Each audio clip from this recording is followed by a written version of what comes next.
Bismillah, alhamdulillah, wassalatu wassalamu ala Sayyidina Maulana Muhammadin wa ala alihi wa sahbihi wa mawala la hawla wa la quwwata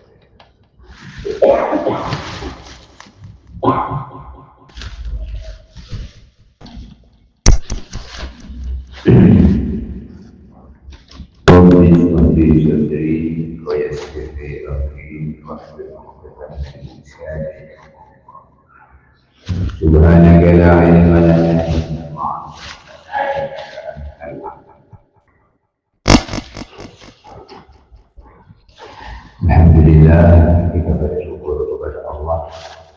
Hari ini Allah memberikan hidayah kepada kita. Dibangunkan sebelum subuh, kita bisa bergerak, mengayunkan tangan, melangkahkan kaki menuju masjid untuk menunaikan sholat subuh berjamaah. Ini ucapkan kalimat Alhamdulillahilladzi hadana bihadza wa kunna linahtadiya laula.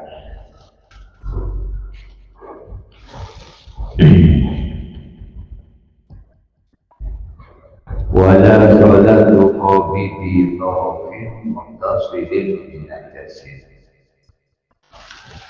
Wala sholatu qawmi tidak sah sholatnya orang yang memegang qawmi tarafin, memegang ujung muttasilin yang sambung binajasin dengan najis. Wa illam yataharrak, walaupun perkara yang dipegang itu tidak bergerak mengikuti biharokati gerakannya. Jadi tidak sah sholatnya orang yang memegang sesuatu. Megang mic, nanti ininya adalah sisi atau mic-nya yang ditaruh di sini. Kabelnya adalah tidak ada. Ini karena dia dianggap membawa. Ketika motif tidak tongkatnya dibawa. Nah, sholatu qawmi bitarafin muttasilin binajis wa illam yataharrak biharokah. Tidak sah sholatnya orang yang memegang sesuatu di mana sesuatu itu najis. Ini perlu diperhatikan kalau pakai mic yang di kabelnya harus suci, tidak boleh ada letaknya. Kalau khutbah yang tongkat harus suci. Ini sesuatu perkara yang banyak orang tidak tahu. Wala sholatu qawmi fi tarafin muttasilin binajis, tidak sah sholatnya orang yang memegang sesuatu yang dipegang itu bersambung dengan najis. Termasuk dasar sholatnya orang yang ketika berdiri kepalanya menyentuh dengan atap, yang mana atap tadi ini banyak najis. Mungkin atapnya terbuat dari kapal, terus ada berat dari ukuran dari jejaknya, sehingga agak bentuk sedikit lalu kepalanya nyentuh. Itu juga rasa. Kepalanya nyentuh dengan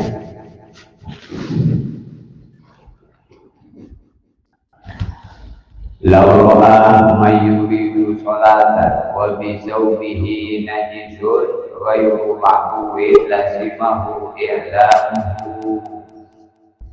Laura, kalau umpama melihat seseorang, bila seseorang melihat orang yuridu sholatan yang hendak sholat, wabi zawbihi sedangkan di pakaiannya najisun terdapat najis, ghairu ma'muin anhu yang tidak dimampu, lazimahu maka wajib bagi dia iklamu memberitahu bahwa bajunya ada najis.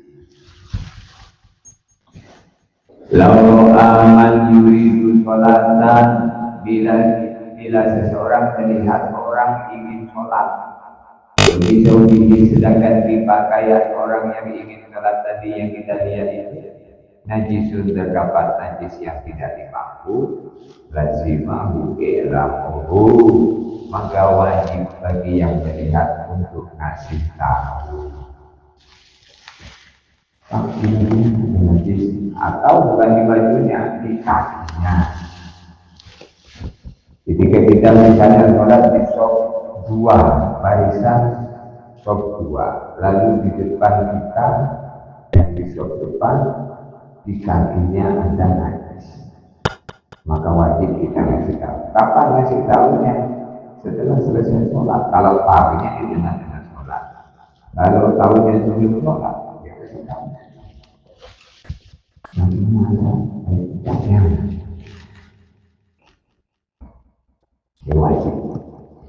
wajib ngasih tahu. Orang yang melihat kawannya mau sholat, di pakaiannya ada najis, maka dia wajib ngasih tahu. Li'anna al-ma'ruf bil ma'ruf la yatawaqqafu 'ala al-rusyad. Karena itu bagian daripada amar ma'ruf, nyuruh kebaikan, yaitu ngasih tahu bahwa di kakinya ada najis, di bajunya ada najis, sebab kalau tidak dikasih tahu sholat tidak sah. Ini bagian daripada sesuatu yang perlu kita pahami. Kalau makna itu wajib, maka kalau kita tidak kasih tahu berdosa. Jadi kalau hukumnya wajib, lalu kita tidak mengerjakannya, maka dosa. Maka wajib bagi orang yang melihat seseorang mau sholat di pakaiannya ada najis, wajib ngasih tahu bahwa di pakaiannya ada najis.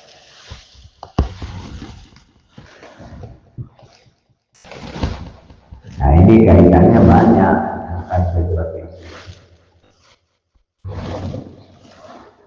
Wajib juga membetulkan wudhunya orang yang kita lihat wudhunya tidak betul. Hanya dia wudhu, patuhan tangannya tidak melewati itu. Hanya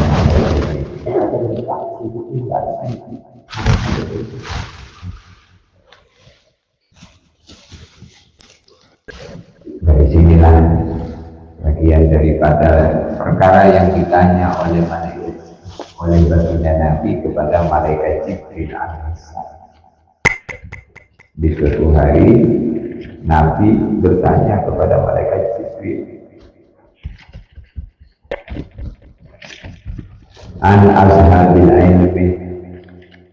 Baginda Nabi tanya kepada malaikat Jibril, an ashabil ilmi. Sa'altu Jibril an ashabil ilmi. Kata Nabi, sa'altu aku bertanya Jibril kepada malaikat Jibril an ashabil ilmi, mengenai ashabul ilmi. Ashabul ilmi itu para nabi, para ulama, orang-orang yang punya kepahaman agama, orang yang punya ilmu.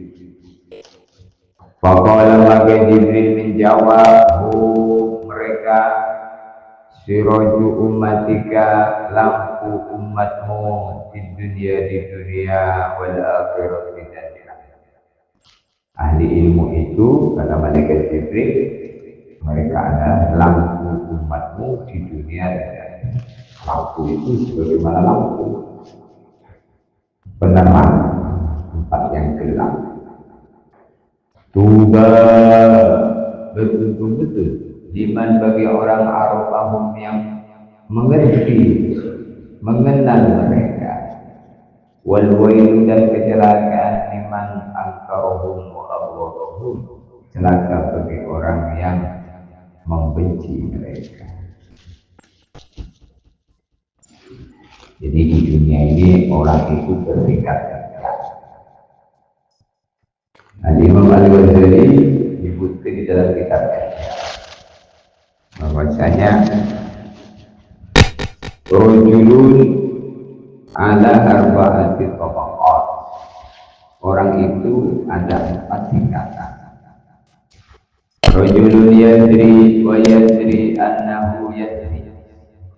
Tingkatan yang pertama kata Imam Al-Ghazali, rajulun yadri, seseorang yang ngerti, seseorang yang paham agama.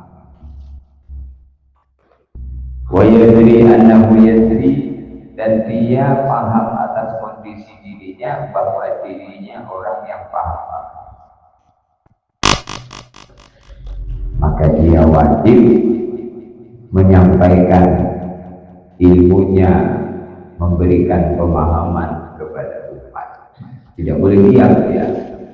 Kalau dia masuk dalam sabda Nabi, katibul ilmi yal'anuhu kullu syai'. Orang yang menyimpan ilmu dilaknat oleh seluruh makhluk. Maka tidak boleh menyimpan. Kalau ada orang bertanya, dia tahu harus jawab. Kalau tidak tahu, dia jangan jawab. Tidak tahu. Kalau itu saya orang yang tidak punya sesuatu tidak bisa memberi. Orang yang tidak tahu tidak boleh jawab. Kemudian yang kedua, rajulun yadri wa la yadri annahu yadri. Rajulun orang yadri yang tahu, yang ngerti, yang paham agama, wala yadri annahu yadri, tetapi dia tidak sadar atas kondisi dirinya bahwa dirinya orang yang paham, orang yang ngerti. Jadi ada orang itu dia paham agama, dia ahli, tetapi dia tidak peduli dengan orang yang perlu bimbingan di sekitarnya.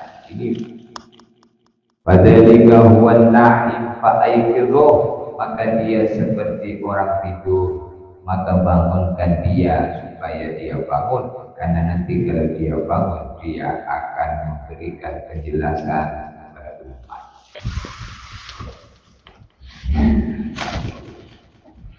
Kemudian yang ketiga kata Imam Al-Ghazali, rajulun la yadri wa la yadri annahu la yadri. Rajulun seseorang la yadri yang tidak berilmu, dia tidak paham agama, wa yadri tapi dia ini sadar atas kondisi dirinya, annahu la yadri bahwa dirinya adalah orang yang tidak paham. Fadzalika mustarsyidun fa'arsyidu, maka dia termasuk orang yang dapat petunjuk, berikan dia bimbingan. Jadi orang itu sadar atas kondisi dirinya memang nggak tahu, maka dia adalah orang yang dapat petunjuk. Jika dia pengen tahu, pengen belajar, maka kita harus memberikan pelajaran. Ini orang nggak ngerti agama, tapi sadar dirinya nggak ngerti. Akhirnya pengen belajar. Ini kondisi yang begitu. Kondisi yang keempat, ini kondisi yang paling buruk kata Imam Al-Ghazali. Rajulun la yadri adalah orang yang tidak ngerti, orang yang tidak paham, orang yang bodoh. Wala yadri, tetapi dia tidak sadar atas kondisi dirinya, bahwa dirinya tidak tahu. Kondisi dirinya nggak ngerti, orang bodoh itu nggak tahu kondisi.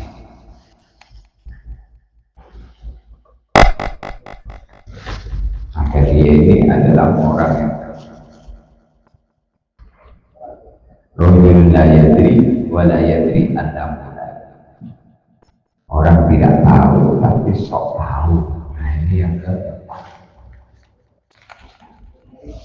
Maka itu kepahaman agama ini sumbernya dua. Yang pertama kasbi, Yang kedua, bighairi kasbi. Kepahaman agama itu kondisi kedua. Yang pertama kasbi. Kasbi itu dengan usaha paham, akhirnya paham. Dengan belajar, dengan duduk di majelis ilmu. Maka Nabi SAW bersabda, siapa orang habis sholat subuh berjamaah duduk di halakoh ilmu, banallahu lahu baitan fil jannah min yaqutatin hamra lahu arba'una baban. Banallahu bangunkan dia baitan fil jannah, satu rumah di surga, min yaqutatin hamra, dari yakut permata merah. Yakut itu benda mahal di surga, bukan yakul. Kalau yakul itu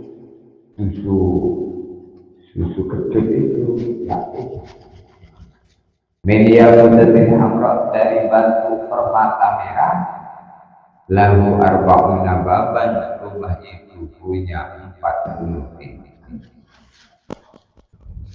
Kita syukur kalau kita ini bisa sholat berjamaah, bisa duduk di majelis ilmu. Itu bukan dari kita, itu hadiah dari Allah di dunia yang kita mau duduk. Jadi kalau ada orang tidak mau duduk, memang tidak didudukkan. Ada orang tidak sholat, memang oleh Allah tidak digunakan. Maka baginda Nabi bersabda, Inna Allaha idza ahabba imra'an ista'malahu. Sesungguhnya bila Allah mencintai seseorang, Allah menggunakan dia untuk mengamalkan agama. Kalau kita ini ditolong pergi ke masjid, ucapkan, ya Allah, kami cintamu kepada saya. Sekarang melangkah ke masjid, saya sekarang baca Quran, saya sekarang pikir, ini karena cintamu kepada Alhamdulillah alladzi hadana liha. Alhamdulillah, terima kasih. Alladzi hadana lihada. Engkau ya Allah telah memberikan petunjuk kepada saya untuk amal ini. Apa? Salat subuh berjamaah. Apa? Kebaikan semua. Wa ma kunna linahtadiya laula an hadana Allah. Betul-betul kami tidak bisa berbuat apa-apa kalau bukan karena petunjuk. Maka dari sini bisa diambil kesimpulan, law ra'a man yuridu sholatan wa fi sawbihi najis lazimahu ihla. Law ra'a, bila ada seseorang melihat man yuridu sholatan, melihat orang hendak mengerjakan sholat, wa fi sawbihi najisun ghairu ma'fuin anhu, sedangkan di bajunya terdapat najis yang tidak dimaafkan, lazimahu, maka wajib bagi dia i'lamuhu, memberitahu bahwa di bajunya ada najis. Ini senada dengan sabda Nabi, man ro'a minkum munkara an yughayyirhu bi yadihi, fa in lam yastati' fa bi lisanihi, fa in lam yastati' fa bi qalbihi. Kalau melihat ada kemungkaran, maka wajib merubahnya, ngasih tahu. Nah, termasuk kemungkaran itu adalah mengerjakan sholat dengan pakaian yang najis, karena menyebabkan sholatnya tidak sah. Maka kita harus kasih tahu supaya najisnya dibersihkan sehingga sholat dengan baju yang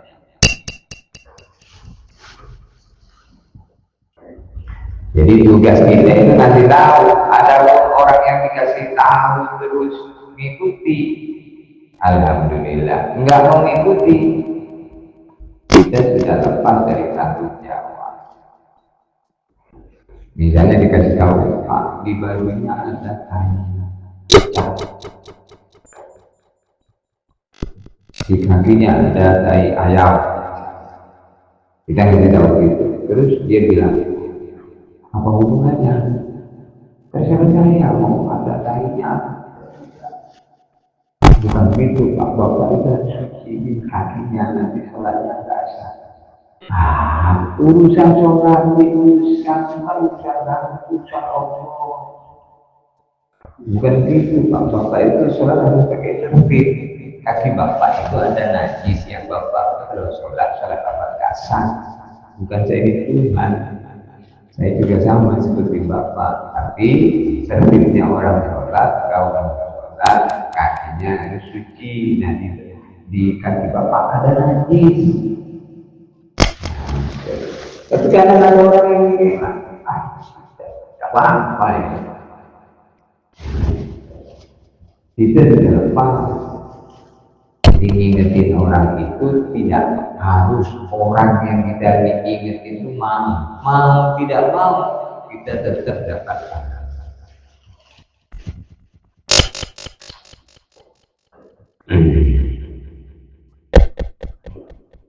Wakata dan begitu juga wajib. Wakata yalzamu begitu juga hukumnya wajib ta'limu man ra'a yukhillu biwajib ibadatin fi ra'i muqallidih. Begitu juga hukumnya wajib ngajarin orang yang kita melihat dia ada bacaan-bacaan di dalam ibadahnya yang mana bacaannya itu rusak. Bacaan itu tidak betul.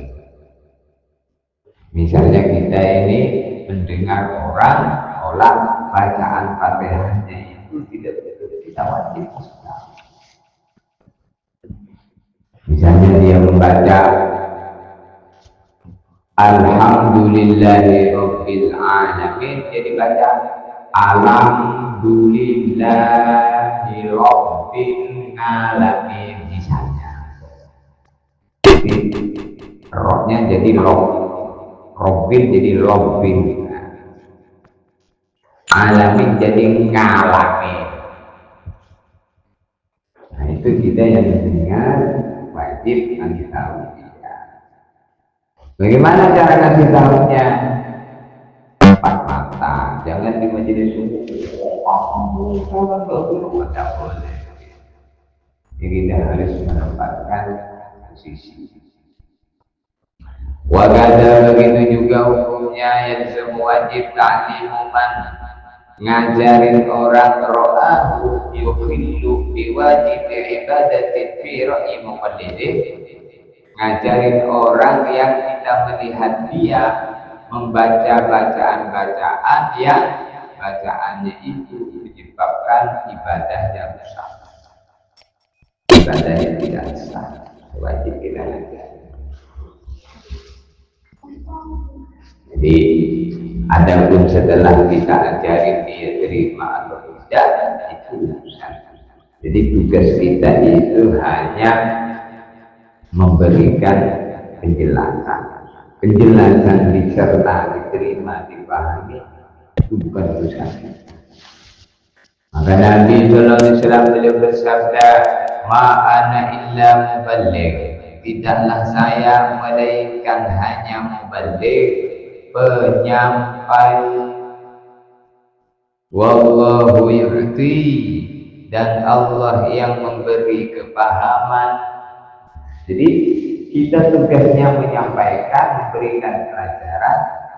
Yang disampaikan paham dengan apa yang dijelaskan, itu urusan Allah, bukan urusan kita. Maka disitulah pahala menyampaikan kebaikan itu besar. Sahabat Nabi Abu Dzar dikasih nasihat oleh Nabi, ya Abu Dzar, la antahu wa fata'allama baban minal ilmi umila bihi aw lam yu'man khairul laka min alfi rak'atin tatawwu'ah. Ya Abu Dzar, wahai Abu Dzar. Abu Dzar itu sahabat Nabi, Abu Dzar Al-Ghifari, dikasih nasihat oleh Nabi.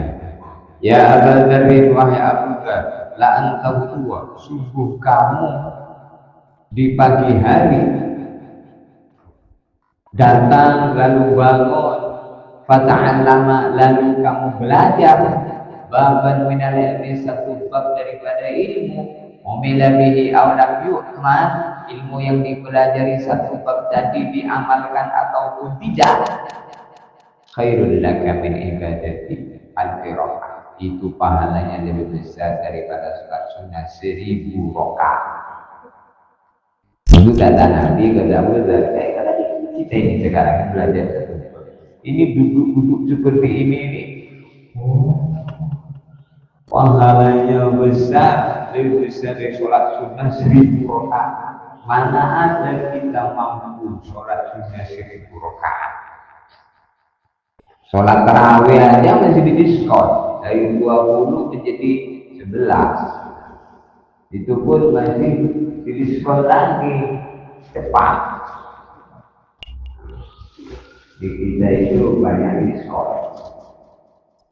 Nah, maka ini gitu, umat Islam ini umatnya kencengnya. Ini kata Nabi kepada Abu Dzar, maka kata Nabi kepada kita juga, la antal dua, pagi-pagi kamu berangkat ta'allam baban minal ilmi, lalu belajar di satu bab. Khairul laka min ibadati alfi rakaatin tatawwu', itu pahalanya lebih besar dari sholat sunnah 1000 rakaat. Nah, kalau kita ini kayak Selasa pagi ini mau ngaji dari rumah, ya Allah berikan kesempatan untuk bisa duduk nanti saudara-saudara subuh di majlis. Sesungguhnya aku gak bisa duduk, mereka tidak tahu duduk. Nah itu lah. Jadi kita harus ngerti dengan nilai-nilai ibadah itu supaya kita itu semangat. Kalau nggak ngerti, gimana mau semangat? Nilainya nggak tahu. Seperti orang ngerti nilainya duit dibalik mantan karet, makanya 3 sudah berangkat pakai kubur di jidat, sepak kubur di kaki, takut digigit ular. Ternyata ular ada di batang karet, ular kobra yang dipatuk mulutnya. Jadi itu orang semangat, contohnya semangat cari duit itu kan dibalik kita karet tadi duit semangat. Kita juga harus semangat dengan urusan amal. Dan dibalik amalnya ada anugerah. Jadi pagi-pagi belajar ilmu, duduk di majelis ilmu. Tidak bisa setiap hari, nggak bisa seminggu sekali, sebulan sekali, nggak bisa sebulan sekali, setahun sekali, nggak bisa setahun sekali, mati aja. Jadi kata guru saya, kalau orang itu hidup nggak bisa nambah kebaikan, maka kalau mau kufir, maka kematian lebih baik daripada itu. Maka orang itu tidak boleh doa minta mati, tapi boleh minta Allahumma ahyini in kanatil hayatu khairan li wa amitni in kanatil mamat khairan li. Boleh doa. Allahumma ya Allah, ahyini, hidupkanlah aku in kanatil hayatu khairan li, kalau memang hidup untuk saya lebih baik. Wa amitni, ya Allah kau matikan aku hingga nanti mamatu khairan li, kalau memang mati itu terbaik untuk saya. Jadi tidak boleh minta mati saya, tidak boleh. Ya Allah matikan saya, hidup ini sudah tidak membuat saya tenang, ini sudah. Jadi akhirnya kata istilah hidup, ya, hidup mati tak segan. Gimana itu? Ya, oh, hidup segan mati tak mau. Hanya gak begini. Hidup segan mati tak mau. Jadi hidup ini bukan mau kita. Kalau hidup itu mau kita, mestinya nggak ada orang mati.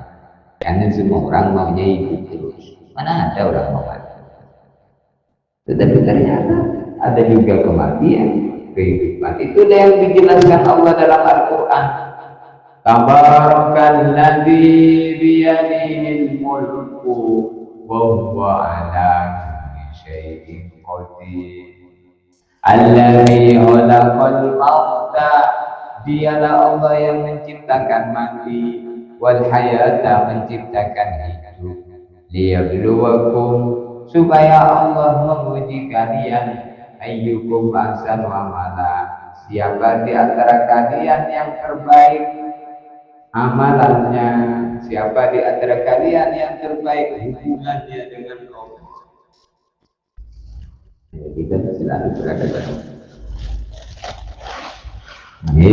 yalzamu ta'limu man ra'ahu yukhillu biwajibi ibadatin fi ra'yi muqaddisih. Wajib ngasih tahu orang yang kita melihat dia membaca bacaannya kalau dibaca menurut imam yang diikuti sholatnya tidak sah.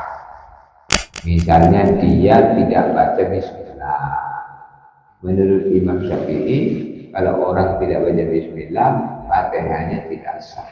Menurut Imam Hanafi sah.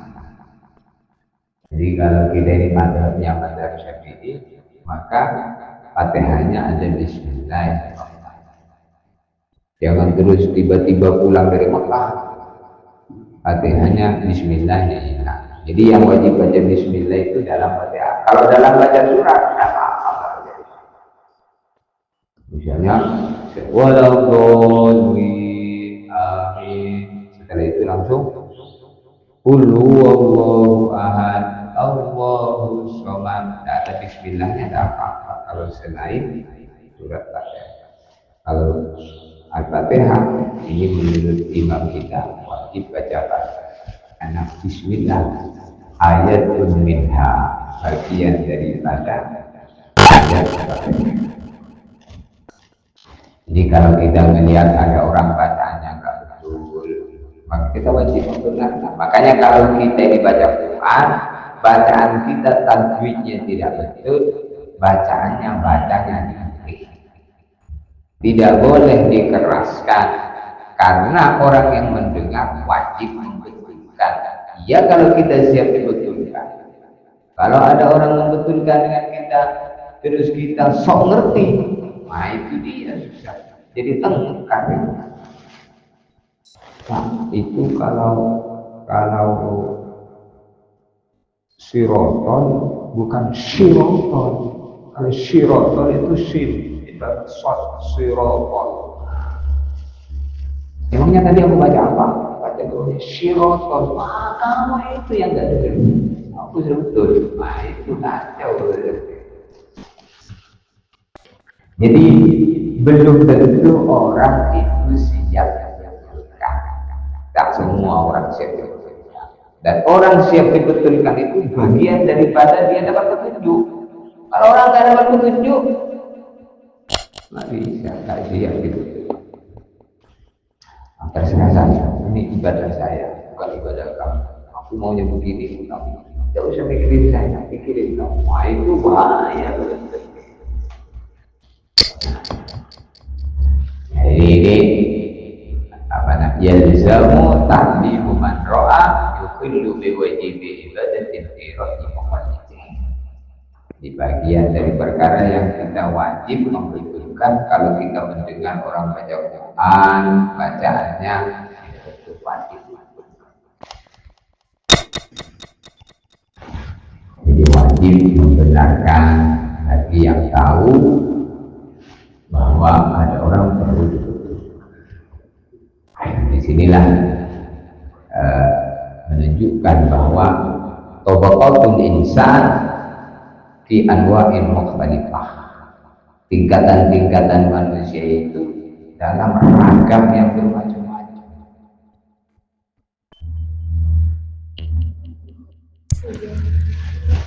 Sampai di sini ada yang mau bertanya?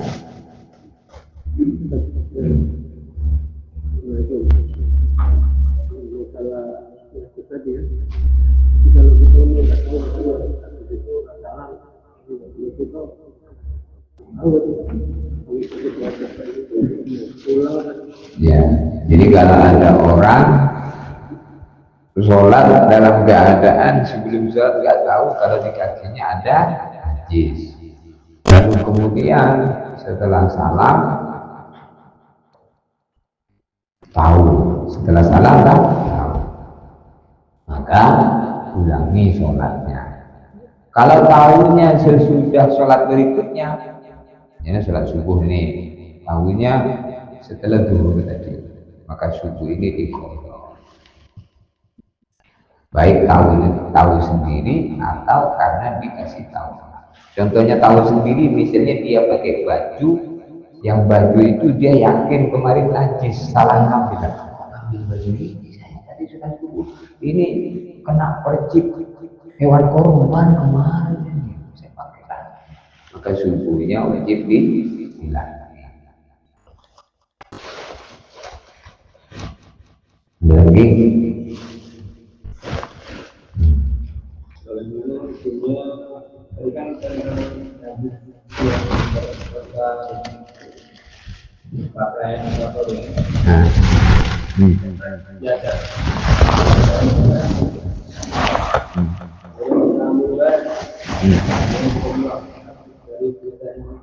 ditinggali pemeran itu kemudian ini kan berhubungan ya, misalnya di sini ada kawan sini. Jadi kalau digelar itu bukan menjadi mahmul, tapi menjadi makan tempat. Jadi yang suci itu adalah badannya, pakaiannya, tempatnya. Jadi kalau posisinya sajadah, maka itu tempat. Maka yang dianggap tempat adalah perkara yang bersentuhan langsung dengan badan. Contohnya, ini sajadah saya ini, misal contoh sajadah ya. Sajadah saya ini najisnya di sini, kena tai cecak, kena tai ayam, kena kotoran. Nah, ini sajadah najisnya di sini, atau sorban saya najisnya di sini. Kalau saya pakai begini, sholat saya batal. Karena saya bawa najis, bawa benda yang najis. Tapi kalau sajadah ini, sorban ini saya gelar, kan? Lalu kita sholat, tidak masalah. Karena posisinya bukan mahmul, dia posisinya tempat. Maka yang dianggap tempat di sini, yang dipakai kaki, yang seluruh yang selama kita tidak nyentuh ini, tidak apa-apa. Atau sajadah ini karpet, ini di sini najis, tidak apa-apa. Yang penting tidak di sini. Jadi beda antara mahmul. Mahmul itu yang kita bawa. Maka tadi mic tadi yang dicantol di sini, kabelnya di ujung najis. Itu enggak sah sholatnya karena mahmul. Mahmul itu dibawa oleh kita di saat kita sholat. Jadi kalau sajadah, misalnya sajadah, atau di tengah-tengah sholat tiba-tiba jatuh tai cecak, ya nggak apa-apa, tetap terus lanjutkan sholat. Yang penting kita jangan bersentuhan. Jadi ini posisinya tempat, ini namanya, bukan. Bisa dipahamin ya? Kayak ini sajadah, ini karpet nih, bisa di ujung sana tidak masalah. Karena ini bukan mahmul. Tidak bisa disamakan dengan mic tadi. Kalau mic itu mahmul. Mahmul itu apa? Dibawa oleh kita di saat kita sholat. Ada lagi?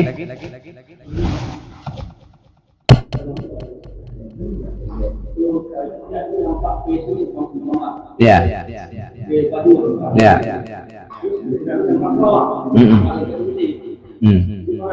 Enggak masalah. Jadi termasuk kalau itu kering ya. Kalau kering nggak masalah. Tapi kalau basah nempel, maka itu masalah. Sehingga kita hentikan sholatnya. Karena posisinya sekarang. Jadi kalau tai cecaknya itu kering, jatuh, langsung jatuh, nggak masalah.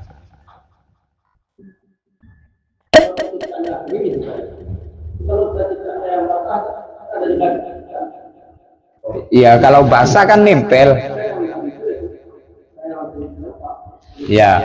Nah, untuk tahunya basah dan tidak itu nanti setelah sholat ada bekasnya enggak? Kalau ada bekasnya ulangi sholatnya.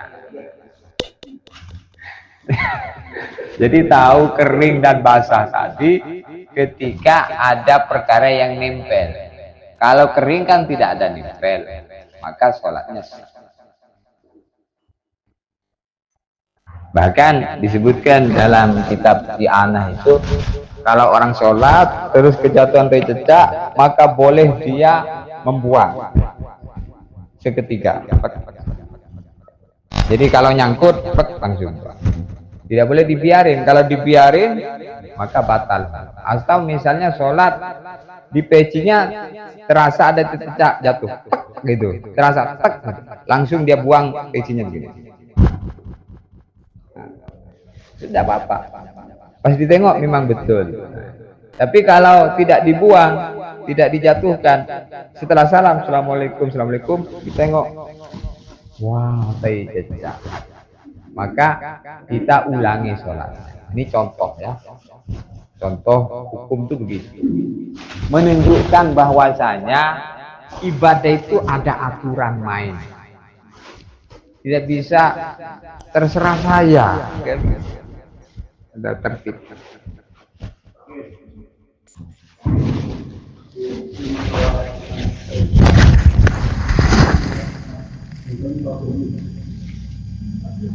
Di saat kita duduk di antara dua sujud baru tahu di sini kita ada baik.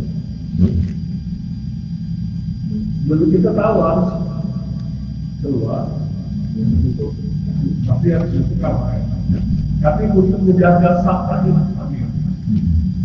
kita tetap apa? Mau bikin sesuatu yang lain. Terus baru setelah selesai kita kembali ke nah, itu hukum kita menjaga sah. Jadi tidak boleh lewat di depan orang yang sholat. Namanya dibahas di situ adalah sutratul musolli. Jadi tidak boleh melewati depannya orang, terkecuali dalam kondisi tidak ada jalan, melainkan harus lewat di depannya. Maka boleh. Seperti ketika sholat tadi, sedang duduk di antara dua sujud, pakaian kita kejatuhan najis yang tidak bisa mengelak, tidak bisa kita buang seketika langsung. Maka posisi kita langsung sholatnya batal seperti orang kentut.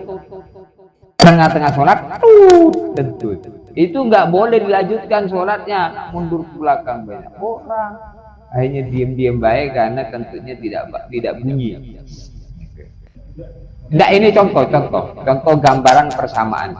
Jadi ketika najis ada di sini, ya kan, kita kan tidak bisa menghindar. Pasti pakaian kita sudah najis sehingga sholat kita batal. Seperti posisinya kentut.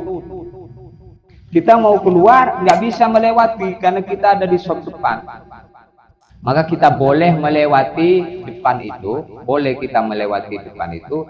Caranya ke pinggir, ya, ke pinggir dulu, baru ke belakang. Yang ditanyakan gimana? Ya. Karena di sebelah kita dia menanyakan tuh kalau ada kondisi kita duduk, dia tetap kalau dia kan mau pindah ke ya untuk itu kita harus mundurnya pakai tanda bahwa kita ini mundur karena batal dengan cara kita menutup hidung kita. Jadi mundurnya itu ketika itu biar kita dikasih jalan. Jadi boleh kita melewati depan orang sholat, misalnya kita ini batal di sini. Contohnya baju kita najis atau kentut tadi. Nah, kita ketika itu begini dulu supaya dikasih jalan. Kalau tidak, jalan aja ke samping, kemudian ini yang ditanyakan, bolehnya lewat depan orang sholat atau posisinya gimana? Coba. Tidak, yang ditanyakan titiknya yang mana? ya ini betul. Kan ini sini kosong. Oh ya, terus Pak? Kita kalau kita mundur, tapi yang ini nggak mau geser ke sini, Bos. Iya nggak apa-apa dia nggak geser. Yang tentang kita wajib mundur. Tak boleh kita kalau kita nggak mau mundur, takut kalau kita mundur dia tidak mau geser. Itu bukan begitu. Dia mau geser atau tidak, itu urusan dia. Yang kita wajib mundur dalam posisi sholat kita sudah batal, jadi wajib. Jadi untuk orang yang kemudian dia geser, itu ngisi shop yang kosong di tengah-tengah sholat tidak wajib. Maknanya tidak wajib, tidak membatalkan sholat berjamaah.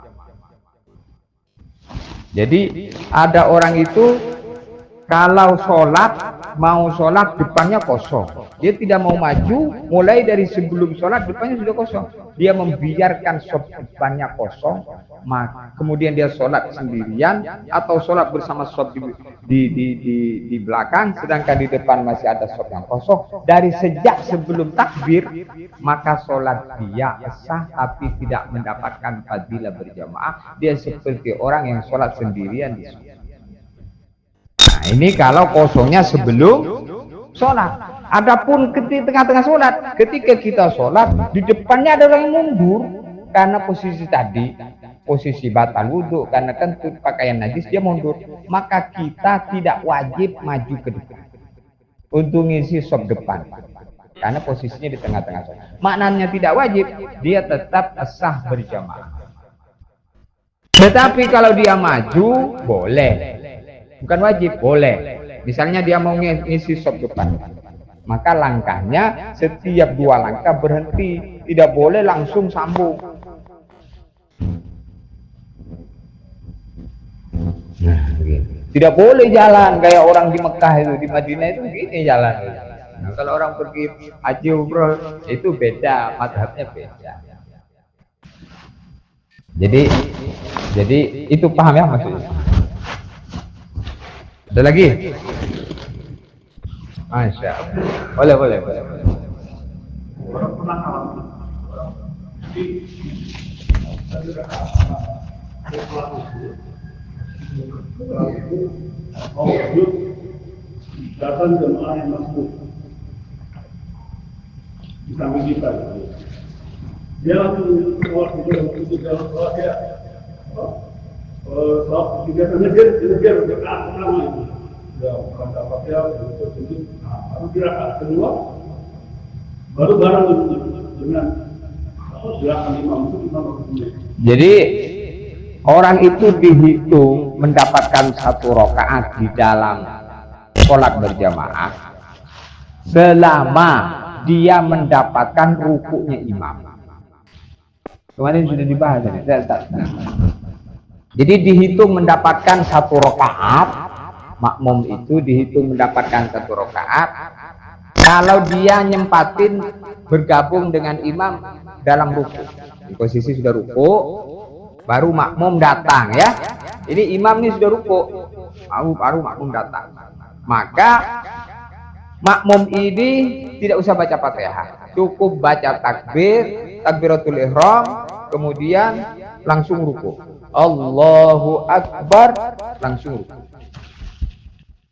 Nah, kalau nyempati ruku bareng sempurna, maka dia dapat 1 rakaat sehingga dia tidak usah nambah 1 rakaat setelah salam. Tapi kalau dia tak nyempati rukunya imam ini, ketika kita ini takbir, imamnya sudah bangun dari ruku. Allahu Akbar, imam bangun dari ruku, tidak sempat ruku. Maka kita tidak boleh ruku gara-gara ingin ngejar supaya dapat 1 rakaat. Tidak boleh. Kenapa? Karena dia mengerjakan sesuatu yang tidak dikerjakan oleh imam. Imamnya sudah tidak ruku, maka tidak boleh dia ruku. Dia tetap lagi. Jadi kalau imamnya ketika kita takbir tadi Allahu Akbar langsung bangun dari ruku, maka kita tidak boleh ruku. Kalau kita ruku, sholat kita batal. Kenapa batal?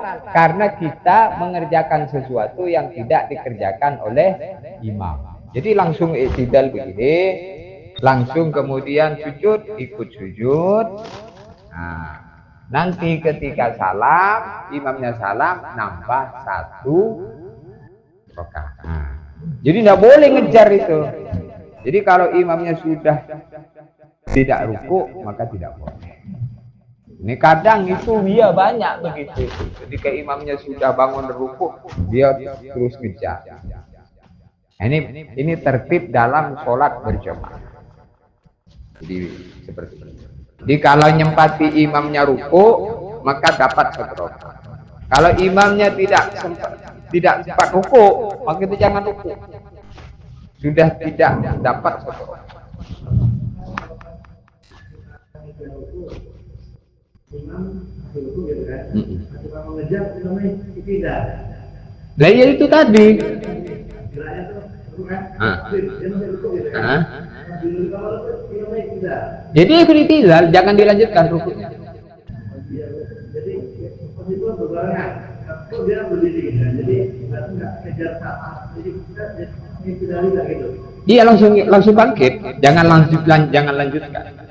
Misalnya perasaan kita masih sempat, pas kita turun imamnya bangun, kita langsung tegak, jangan dilanjutkan. Nah, itu jadi itu perkara yang sama dalam kebanyakan orang, banyak nggak ngerti itu. Itulah pentingnya ilmu. Pokoknya kehidupannya tidak bisa ala kita.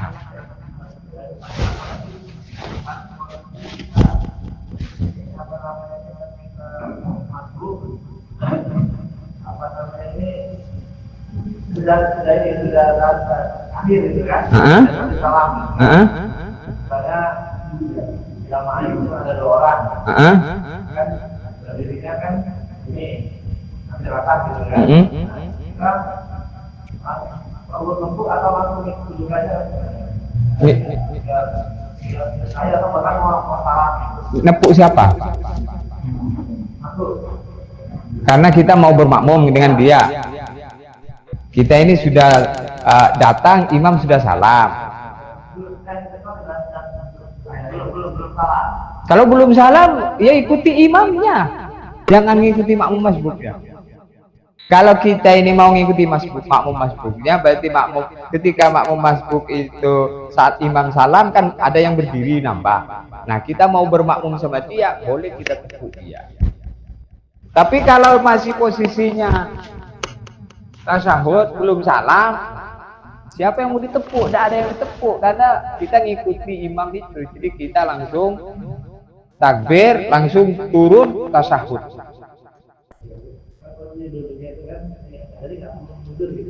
Tidak usah mundur. Iya langsung sejajar dengan dia karena kita ngikuti imam itu. Gimana? Imam sudah salam yang kedua gitu ya. Salam yang kedua itu kan wajib gitu ya. Kita di zaman kan, di zaman kan, imam sudah salam kedua. Salam kedua. Kiri. Oh salam kedua itu sudah selesai. Iya enggak, sudah habis. Jadi dalam sholat berjamaah itu ada 2. Yudroku al-jamaah, yudroku ar-rokah. Makmum mendapatkan rokaat, makmum mendapatkan jamaah. Makmum mendapatkan berjamaah itu malam yusallim at-taslimatal ula, selama imamnya belum salam yang pertama.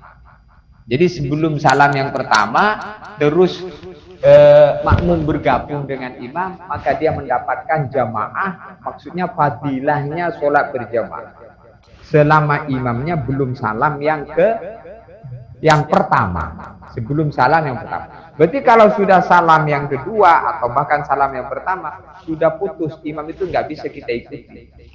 Nah kemudian kalau ada orang makmum masbuk yang berdiri karena nambah, maka boleh kita bermakmum dengan dia, kita kasih tahu isyarat lihatku. Nah, maksudnya kita itu mau bermakmum dengan dia. Jadi selama imamnya belum salam yang pertama, maka kita bermakmum dengan dia. Misalnya contoh sampean lagi imam lagi tasyahud akhir. Dia selama dia belum salam, maka kita Allahu Akbar langsung turun ke bawah. Nah ini kita mendapatkan berjamaah. Tidak mendapatkan rakaat, tapi mendapatkan berjamaah. Maknanya kita walaupun bergabungnya seperti ini tetap mendapatkan fadilahnya sholat berjamaah. Hanya saja mutunya berbeda daripada orang yang mendapatkan dari takbiratul ula. 27 juga tapi mutunya berbeda. Ini mendapatkan jamaah. Kalau mendapatkan rakaat tadi, mendapatkan rakaat itu mendapatkan rukuknya imam. Jadi selama misal posisinya imam ini ruku, lalu makmum gabung Allahu Akbar langsung ruku, maka mendapatkan 1 rakaat sehingga tidak perlu nambah 1 rakaat setelah salamnya imam. Tapi kalau dia ini tidak mendapatkan ruku, takbir Allahu Akbar langsung berdiri. Allah. Nah, ini mau berdiri sudah tegak, tidak boleh dilanjutkan rukunya. Harus tegak. Nanti setelah salam nambah 1 rakaat. Gitu.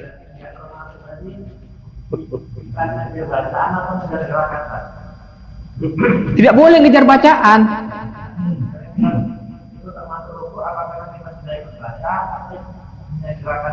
Oh, gerakan aja. Kalau sempat bacaan. Jadi minimalnya mendapatkan bacaan subhanallah.